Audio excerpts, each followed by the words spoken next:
From time to time on the channel, I like to do shorter, sort of one-piece videos that cover some technology-related conspiracy theory or mystery. And you guys seem to enjoy and engage with the Chris Lee video that I did, and I really appreciate that. And on that topic, as of January 2022, there's been no update to his situation. If anything crops up, I'll do a follow-up video on any developments.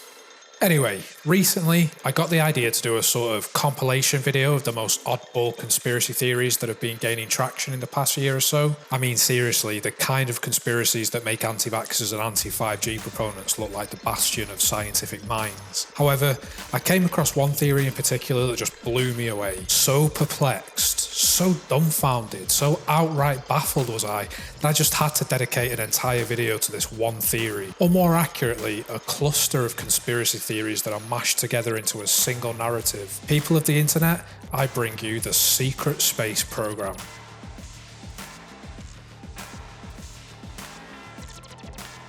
If you simply do a Google search for secret space program, you won't find much. A few articles about the Pentagon and some UFO stuff. One article links to a book about Admiral Richard Byrd and his apparent firefight with UFOs in Antarctica. This is, in some way, the point of departure for the secret space program. In reality, Admiral Byrd warned of, in his words, hostile planes coming from the polar regions. However, somewhere along the line, his statement, which was probably in reference to the Soviets, was distorted into a story in which he battles aliens that were using holes within Antarctica to launch their craft. Byrd never reported anything of the sort, but the waters of the UFO literature have been so muddied, anything can be attributed to anyone if the apparent cover-up runs deep enough. That said, there are a number of themes here which carry our story forward.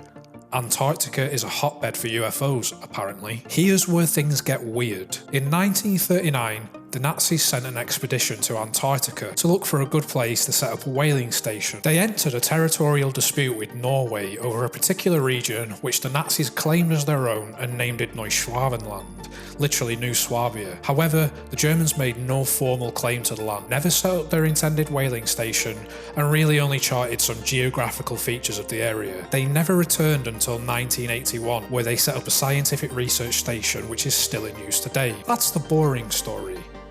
Now for what actually happened.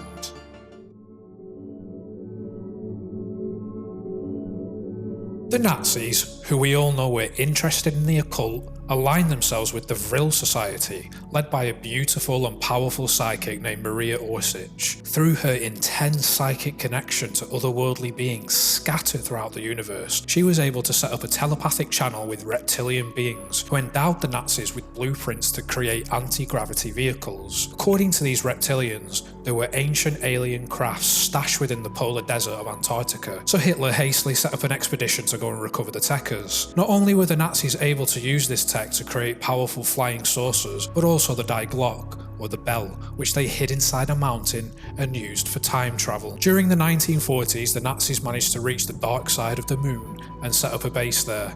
From this base, they advanced onto Mars. Now, if the Nazis had all this mind-blowing technology, how did they lose World War II? Well, there was a sort of rebellion in the ranks. The good Germans, who possessed the alien tech down in Neuschwabenland, rejected the core philosophy of the Nazis, that of racial purity and all that other stuff. They thought Hitler was insane, and decided to found the Fourth Reich, who engaged in a war on Antarctica with the Bavarian Illuminati. On the interplanetary front though, the Neuschwabenlanders were engaged in conflict with the reptilians on Mars or some shit. Their numbers were depleting, so they started abducting people to genetically engineer them into becoming super soldiers to fight on the Martian front. These military abductees are codenamed MILABs. This is the birth of the secret space program, and by the 60s they had created the Nachtwaffen, which, according to the theory, translates as Dark Fleet, but actually means Night Fleet.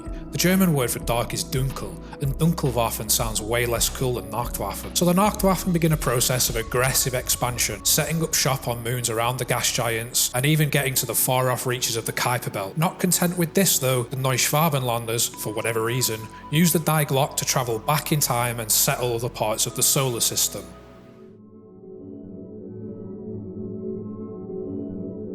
So, we mentioned the MILABs.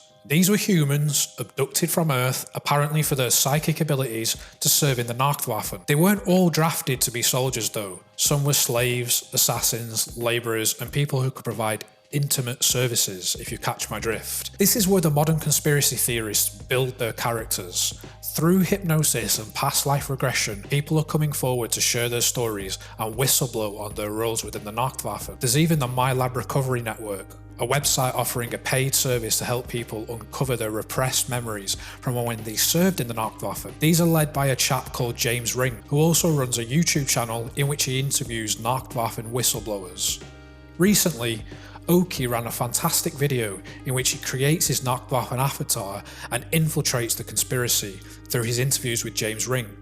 He even travels out to one of the Recovery Network's conferences and documents various seminars given by its members. I'm going to link to Oki's video here and in the description. His whole channel is brilliant. However, his goal was to demonstrate how bizarre these people's beliefs are by actually convincing them that he was one of them. I'm going to do though my typical debunk with fact approach.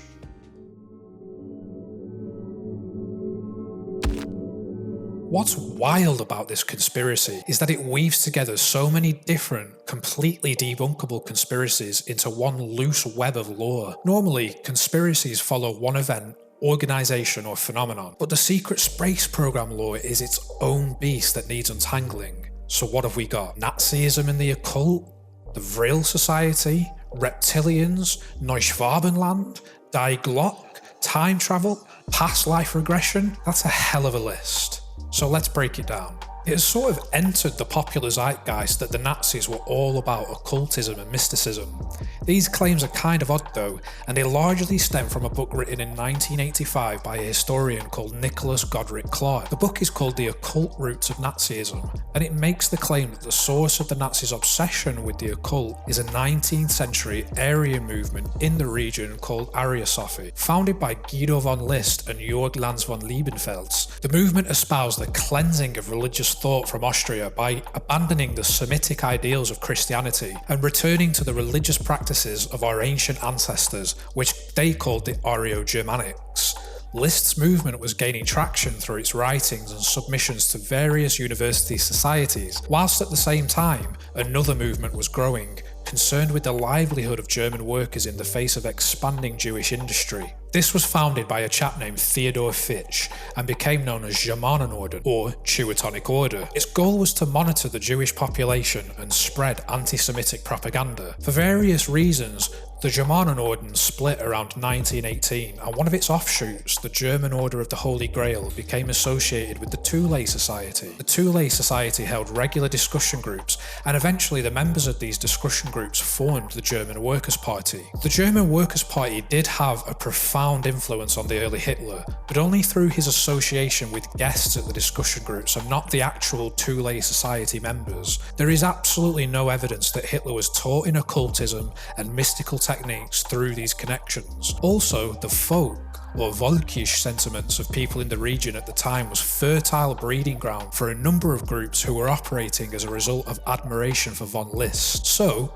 on this front, the historical evidence we have suggests tenuous connections between numerous occult secret societies and what would eventually become the Nazi Party, but nothing tangible. It's more likely that these ideas, which romanticized the ancient Europeans and rejected modernism and a sense of fear in the face of rapid industrialization, formed a suitable arena for Hitler to propose his zany ideas. He wanted power, he wanted to expand, and the way he would sell this to the people would be through ideas that they were already well acquainted with. Whilst all of the aforementioned Volkisch movements did exist, the Vril Society is not one of them.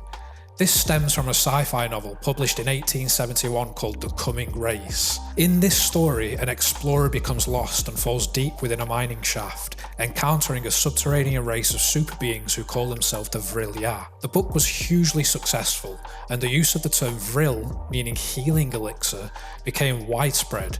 In the UK, we have this weird sort of gravy-like hot drink called Bovril. Apparently the vril in the name refers to the usage of vril in the context of the novel. The idea of an actual vril society, though, originates in the claim by a German engineer who fled to the US, and he said that there were a number of groups in Germany that adopted utterly pseudoscientific beliefs, such as the Society for Truth, which apparently spent their time searching for the vril ya described in the novel. They were generally regarded as a complete laughingstock amongst rational and scientific people, and they never published anything to say that they had uncovered subterranean secrets. In fact, had Willy Ley, the engineer mentioned earlier, not name-dropped them, we probably wouldn't know about them at all. Through the poisoned well of nonsense UFO literature, the vril became associated with UFOs and lots of other stuff, and their place in popular culture has been solidified by dross first-person shooters such as Wolfenstein and Call of Duty. From the facts available, it's safe to say that the vril society, if they even did exist, were nothing of note at all. Also, this powerful psychic which apparently put the Nazis into contact with aliens, Maria Orsich, yeah, she never even existed. She is literally a character invented by conspiracy theorists. Any images of her that apparently exist have been demonstrated to be composites, and any claims of extensive files that exist at MI5, the CIA, or the KGB are expounded by an author named Maximilien de Lafayette. His bibliography is astounding, writing about contradictory conspiracy theories ranging from subterranean aliens and Nazi space travel to the Anunnaki. He also wrote a very spurious and academically challenged Sumerian to English dictionary. What a fantastic source. Reptilians. What do I need to say about this? Every conspiracy theorist from David Icke to Alex Jones to your Facebook grandma believes in reptilians. Why not throw them into the secret space program too? Let me make it clear for you. Argonians don't control the world. As for Neuschwabenland, I basically debunked this earlier, but to repeat, the Nazis wanted to set up a whaling station on Antarctica, tried to found Neuschwabenland, didn't manage it, they didn't even formally approach the Norwegians about wanting to contest their claim on the region, and essentially left until the 80s, by which time the Nazis were either dead, in jail, or in South America. Die Glock, the Nazis' wonder weapon, was really first proposed by a Polish author, Igor Witkowski, in 2000. He bases his account of Die Glock, including descriptions of its dimensions, on, well, nothing at all other than pure imagination. The theory made its way into the English-speaking world when Nick Cook started recycling Witkowski's accounts in his book The Hunt for Zero Point. Since then, other English-speaking authors in pseudoscience have referred to Cook's work, and it just becomes a heap of fringe authors circle-jerking each other's work with no real evidence brought to the table. In all likelihood, Die Glock didn't even exist. I mean, time travel, in principle, is not the stuff of conspiracy theories.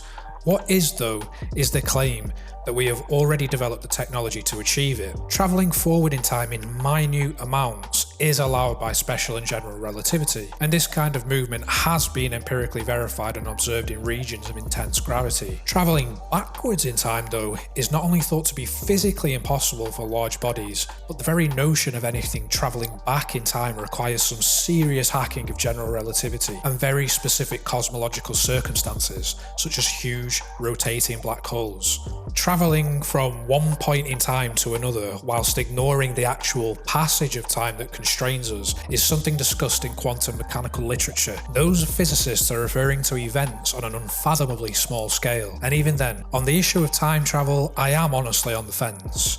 I don't know nearly enough about the science to feel like it couldn't, in theory, be possible. However, I feel certain enough from what I do know and the research that is available that no known technology or mechanism exists for anything close to the size of anything we can interact with directly allows for time travel. Again, this isn't strictly speaking a conspiracy theory, but more of a fringe belief. Past life regression is very, very dubious. Its methods can never be scientifically verified, and other than that, to say its practitioners are likely recovering delusions, fantasies, and straight up nonsense by the subjects. Usually, subjects already firmly believe in reincarnation and other spiritual notions, so the likelihood that they are already prone to constructing past lives is high.